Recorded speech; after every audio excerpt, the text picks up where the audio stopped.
सबसे पहले मैं आभार प्रकट करना चाहूँगा यहाँ पे मंच पे उपस्थित नीरज जी का, जिन्होंने इनिशिएटिव लेके ये प्रतिभा सम्मान समारोह रखा है। तो मंच पे बैठे हमारे कलीग श्री अरविंद जी, जो यहाँ पे पीडीए के वाइस चेयरमैन हैं। हमारे बीच नीलोत्पल जी हैं, जो युवा कवि हैं और आप सब इनसे परिचित हैं। शर्मा जी हैं मंच पे। सबसे पहले मैं सभी जो सम्मान समारोह में हमारे साथी आए हैं, हमारे कलीग्स आए हैं, जिन्होंने अभी रिसेंट जो पीसीएस की परीक्षा की है, दी है, उसमें बेहतरीन रैंक्स लाके परीक्षा पास की। अभी मैं जब आया तो मैं एक भाई बहन को सुन रहा था और इतना उत्साही भाषण आप दे रहे थे और मुझे लगता है थॉरली सभी लोगों ने एंजॉय किया।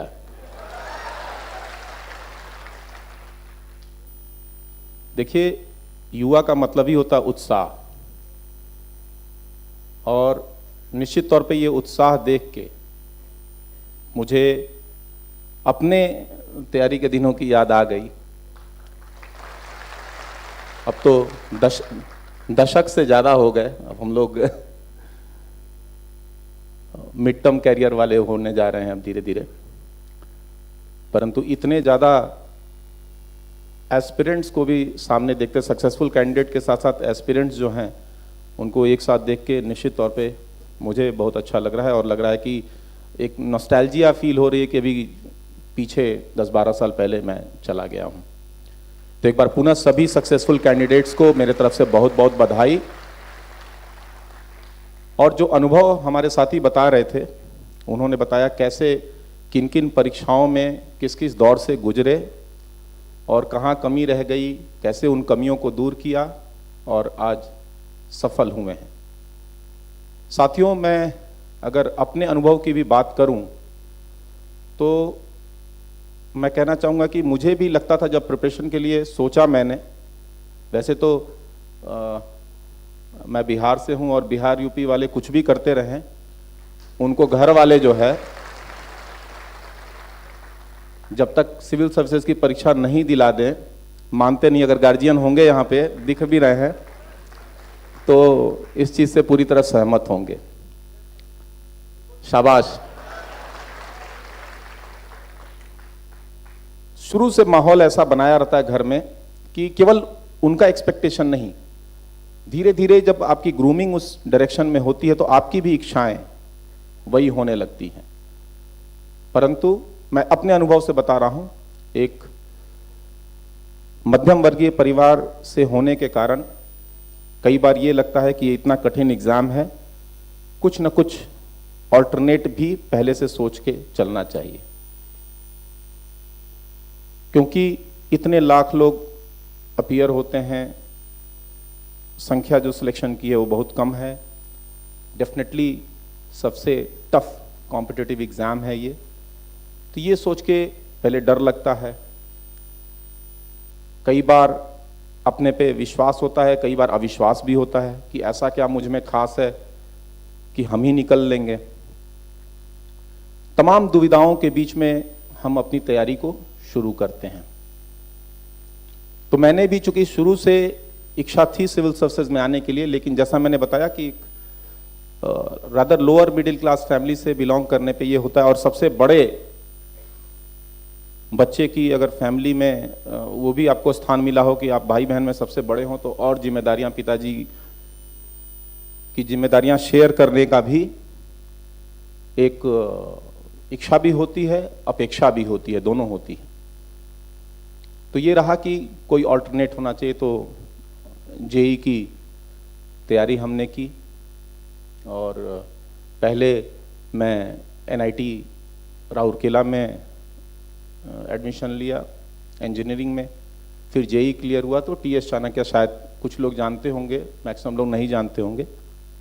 ये मिनिस्ट्री ऑफ शिपिंग का इंस्टीट्यूशन है, काफ़ी पुराना इंस्टीट्यूशन है, जिसमें नॉटिकल साइंस की पढ़ाई होती है। और मैं 5 साल के लिए एक विदेशी कंपनी में एज नेविगेटिंग ऑफिसर मैंने सेल की कॉलेज से पास आउट होने के बाद। 5 साल सेलिंग करने के बाद, मैं ये कहानी क्यों बता रहा हूं आगे मैं बताऊंगा आपको। सेलिंग के बाद धीरे धीरे लगा कि नहीं ये भी अच्छा लग रहा है, अच्छी सैलरी मिल रही है, पूरा वर्ल्ड घूमने के लिए मिल रहा है, तो क्या करें, क्या इसी में कंटिन्यू करें या करियर ऑप्शन शिफ्ट करें। तो शुरू के जो मेरे जॉब के 2-2.5 साल थे तो मुझे लगा कि नहीं अच्छा लग रहा है, अच्छी सैलरी है, मैं घर में अच्छा बैकअप दे रहा हूँ, फाइनेंशियल बैकअप, मुझे इसी में कंटिन्यू करना चाहिए, क्योंकि भाई बहन की भी जिम्मेदारी है, पापा अकेले कितनी जिम्मेदारी झेलेंगे। बट ईश्वर की कृपा, जब मेरी 4 साल की नौकरी हो गई तो संयोग से सभी भाई बहन सेटल होते गए और मेरा सबसे छोटा भाई एनडीए चला गया। तो लगा कि अब पिताजी पे कोई फाइनेंशियल बर्डन नहीं है और भाई बहन की पढ़ाई भी डिसेंट हो गई, बहन का भी कैंपस सिलेक्शन हो गया, भाई भी मेरा इंजीनियरिंग 4th ईयर में चला गया, वो भी प्लेसमेंट के कगार पे था। तब मैंने सोचा क्यों नहीं जो ड्रीम है एक बार ट्राई कर लिया जाए। तब तक घर वाले होप छोड़ चुके थे, क्योंकि शुरू में 1-8 साल कहे कि भाई आ जाओ नौकरी छोड़ दो, तैयारी कर लो, तो मैंने मना कर दिया था कि नहीं अभी नहीं। तो जब 5 साल नौकरी करने के बाद जब कहा कि नहीं अब मैं छोड़ रहा हूं, अब सिविल सर्विसेज की तैयारी करूंगा, तब घर वाले शौक में आ गए कि अब शादी ब्याह का समय आया तो अब ये कह रहा पढ़ेंगे।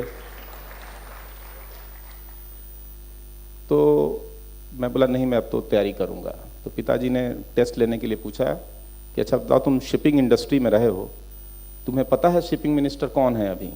हम बोले ना। तो बोले सोच लो, बोले कि सोच लो। हमने कहा ठीक है, सोच लिया, 1 साल हमें दे दें, 1 साल मैं कोशिश करूंगा, अगर नहीं होगा तो वापस चला जाऊंगा।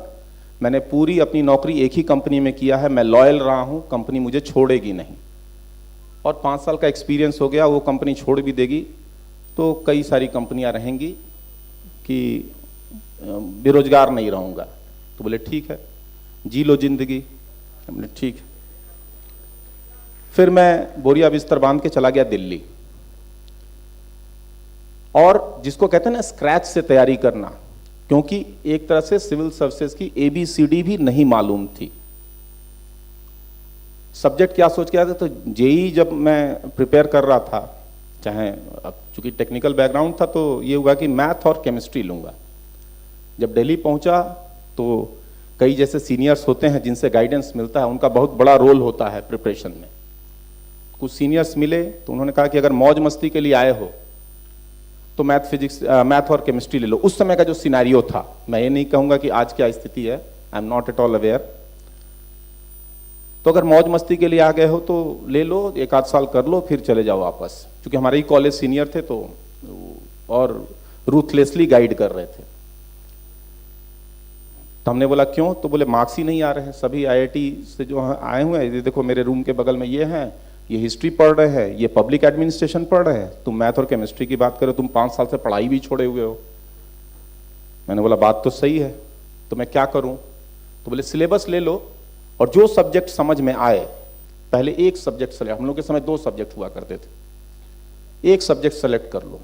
तो मैंने जब सिलेबस पलटा और उन्होंने बोला कि हाँ कंपल्सरी ह्यूमैनिटीज लेना, मतलब साइंस के बारे में मत सोचना।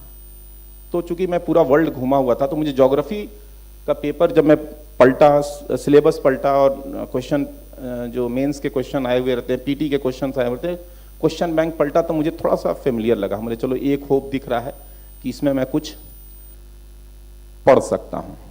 मैंने बोला ठीक है, तो मैंने ज्योग्राफी स्टार्ट किया।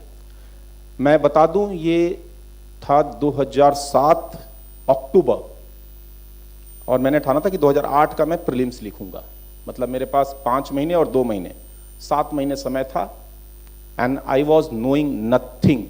Nothing means nothing. अगर मुझे प्रधानमंत्री और राष्ट्रपति के नाम के अलावा कुछ नहीं मालूम था। उन्होंने एक और सलाह दी, मेरे एक सीनियर थे, रेवेन्यू सर्विस में अभी, उन्होंने कहा कि एक काम करना, अभी एक ही सब्जेक्ट के बारे में सोचना, पहले अटेम्प्ट में सिर्फ पीटी दे देना, निकल जाएगा तो मेंस लिख देना, तो तुम्हें एक फर्स्ट हैंड एक्सपीरियंस हो जाएगा आंसर राइटिंग का, तुम्हारा मेन अटेम्प्ट नेक्स्ट वाला होगा। मैं बताऊं उसके बाद मुझे कई लोगों ने हतोत्साहित भी किया, बोले तुम कहीं के तोप हो कि 7 महीने में, यहाँ 5-5 साल से लोग तैयारी करते, तुम 7 महीने में पीटी और सब निकालने की सोच है, तुम ये बार अटेम्प्ट मत करो, अगला अटेम्प्ट जो है पीटी का देना। हमने बोला पिताजी को 1 साल बोल के आया हूं, क्या कहूंगा कि 7 महीने क्या किया। हम बोले नहीं, देना तो इसी बार है, अब जैसे हो। मैं इसलिए ये एस्पिरेंट्स को कह रहा हूं कि हम कई बार बहुत लंबा टाइम लेके चलते हैं जिसकी आवश्यकता नहीं होती। 7 महीने में, हाँ, मैंने जितनी पढ़ाई जेई के प्रिपरेशन में या कभी स्कूल में नहीं की थी, उतनी पढ़ाई विशेष करके सेल्फ स्टडी, मैंने कोचिंग भी ज्वाइन किया बिकॉज कुछ नहीं आता था,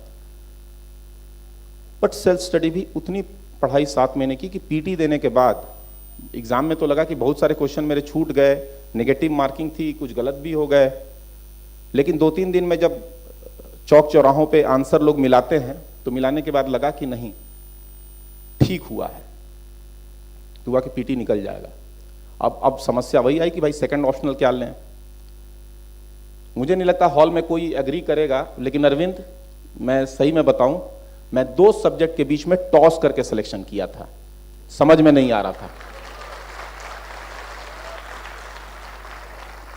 पब्लिक एडमिनिस्ट्रेशन एंड साइकोलॉजी, क्योंकि तब तक जितने मैं तो ये देखा था भाई जिस सब्जेक्ट से ज्यादा सिलेक्शन हो रहा है मैं उसी के तरफ जाऊंगा, ज्यादा दिमाग नहीं लगाऊंगा। टॉस में पवेड जीत गया, और संजोग से जहां मैंने दोनों के लिए मैंने कोचिंग भी सोच रखा था कि अगर पवेड पढ़ूंगा तो यहां कोचिंग करूंगा और साइको लूंगा तो यहां कोचिंग करूंगा। संजोग से आपको इंडिकेशन मिलता है, पवेड की कोचिंग पहले चालू हो रही थी, तो हम बोले ये भी एक इंडिकेशन है कि मुझे पवेड ले लेना चाहिए, और मैंने पवेड ले लिया। मात्र एक बुक पतली सी आती है, पवेड के स्टूडेंट्स होंगे यहाँ पे, तो थिंकर्स की बुक आती है, प्रसाद एंड प्रसाद। पूरे मेंस के लिए मैंने मात्र एक पतली सी बुक पढ़ी थी। उसके अलावा मैंने जहाँ क्लास ज्वाइन किया था वहाँ मैं अपने गुरु को, मैं इसलिए कह रहा हूँ कि यहाँ पे गुरु लोग भी बैठे हैं, मैंने गुरु को रिलीजियसली फॉलो किया। क्लास में जो भी बोलते थे, मेरी राइटिंग स्पीड तब तक ठीक हो गई थी, तो नोट्स लिखाते नहीं थे, केवल बोलते जाते थे। अब स्टूडेंट्स पे कौन कितना लिख पाता है, मैं जितना बोलते थे मुझे लगता है कि शायद ही 2-4% कुछ छूटता होगा, 95% के आसपास मैं लिख लेता था। ये मेरा स्ट्रेंथ था वहां पे। और मैंने मेंस के लिए अपने क्लास नोट्स और ज्योग्राफी, चूंकि 7 महीने ऑलरेडी पीटी के लिए पढ़ा था, साथ ही साथ जीएस पढ़ रहा था, तो मैंने दोनों सब्जेक्ट्स और ज्योग्राफी, मतलब जिसको कहते हैं ना खींच तीर के किसी तरह हुआ कि भाई इस बार मेंस बैठने का अवसर मिल रहा है, दे दो। मैंने मेंस दिया, एंड टू माई सरप्राइज, मैं एक्सपेक्ट नहीं कर रहा था, टू माई सरप्राइज मेरा मेंस क्लियर हो गया। सभी लोगों का आश्चर्य हुआ कि भाई ये तो अभी आया था, अभी इसका मेंस भी क्लियर हो गया। फिर लगा बस यही मौका है, सिलेक्शन हो जाए। तुक्का लग गया पीटी में, तुक्का लग गया मेंस में, अगली बार का भरोसा नहीं है। तो कोशिश किया पूरा इंटरव्यू के लिए, जहां जहां गाइडेंस मिलता था पूरे दिल्ली दौड़ लिया, मैं दिन भर दौड़ा, कभी इस कोचिंग कभी उस कोचिंग, कभी इस सीनियर कभी उस सीनियर के यहाँ, कि ये मौका नहीं छूटने पाए। तो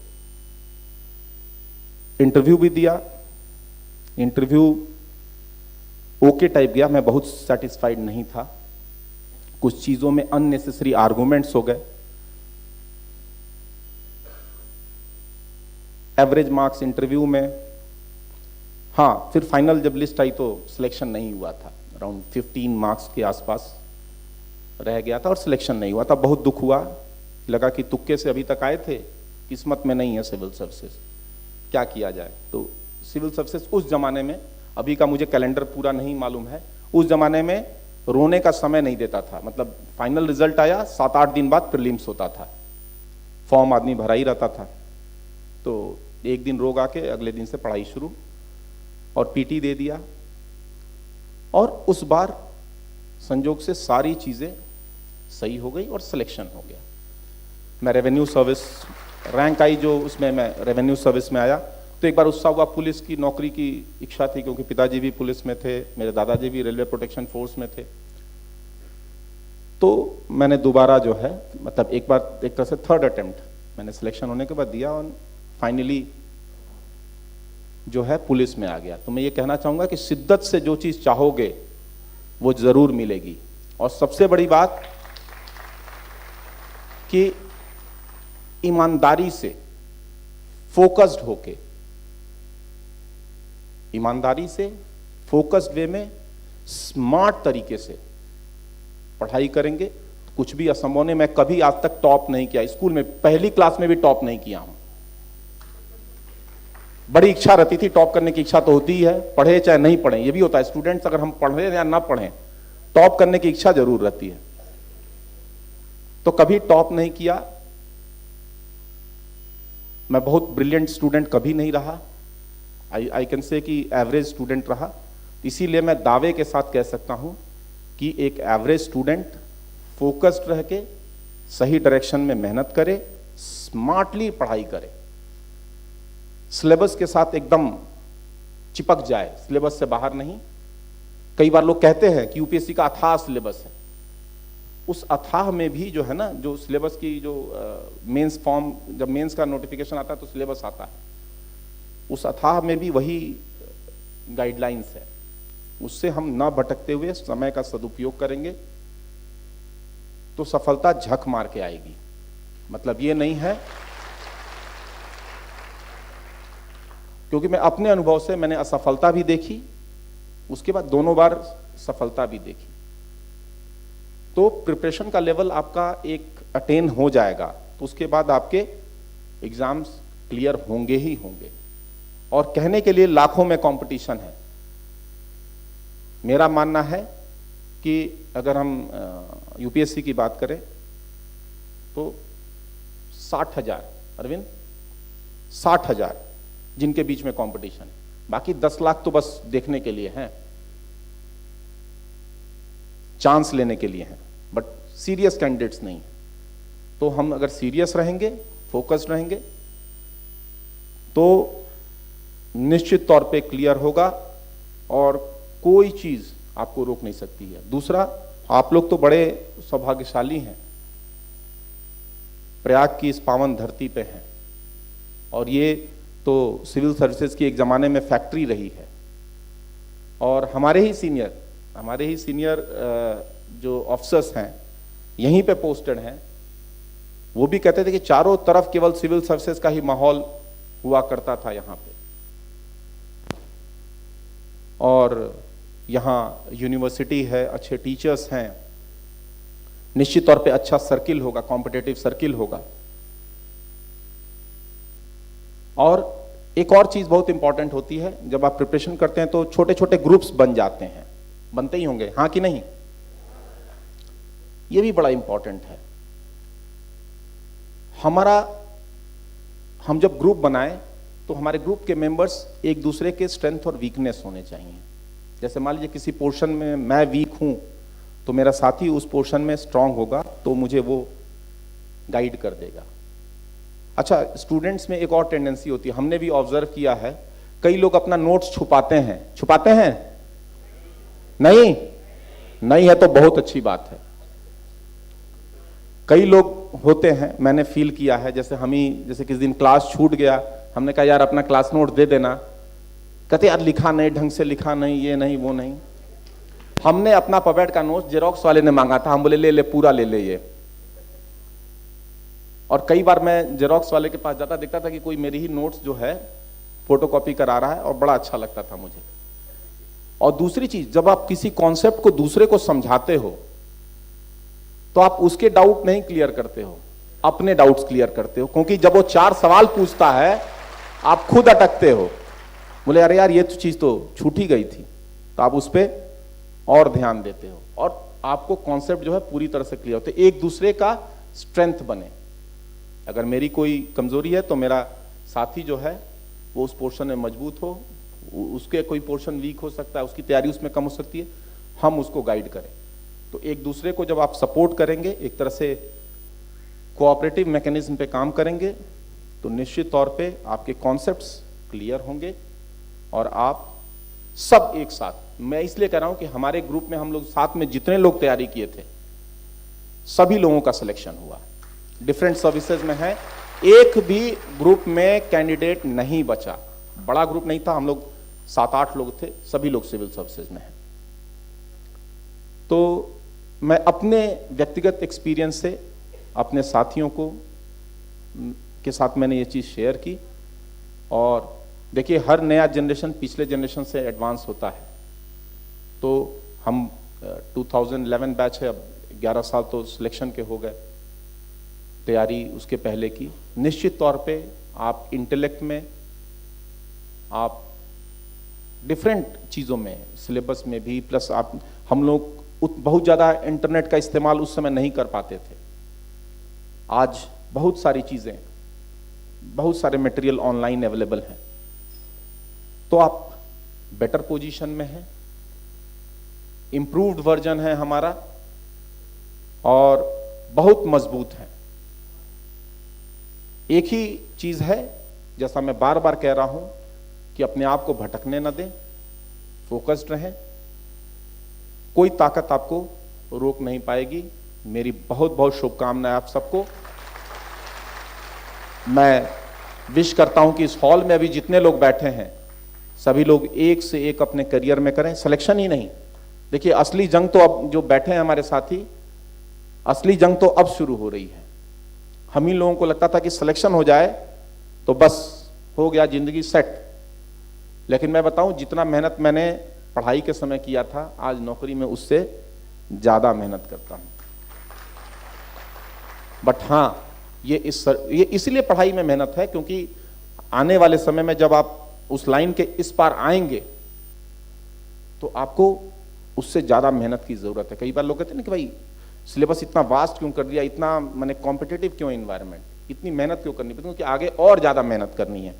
परंतु हाँ, जो सेटिस्फैक्शन आपको यहाँ मिल सकता है, मेरा मानना है, क्योंकि मैं प्राइवेट सेक्टर और अब सिविल सर्विस दोनों साइड देखा हूँ, भले मैं वहाँ से बहुत ज़्यादा मेहनत करता हूँ और वहाँ से बहुत कम सैलरी पाता हूँ। आज हमारे बैचमेट जो वहाँ थे, मेरी एनुअल सैलरी से ज़्यादा मंथली सैलरी ले रहे हैं, बट स्टिल जो सेटिस्फैक्शन मुझे मिल रहा है, मैंने आई डाउट कि, क्योंकि मैं वहाँ भी देखा, वो सेटिस्फैक्शन नहीं मिलता था, तो आज मिलता है। Thank you so much and my best wishes to you all.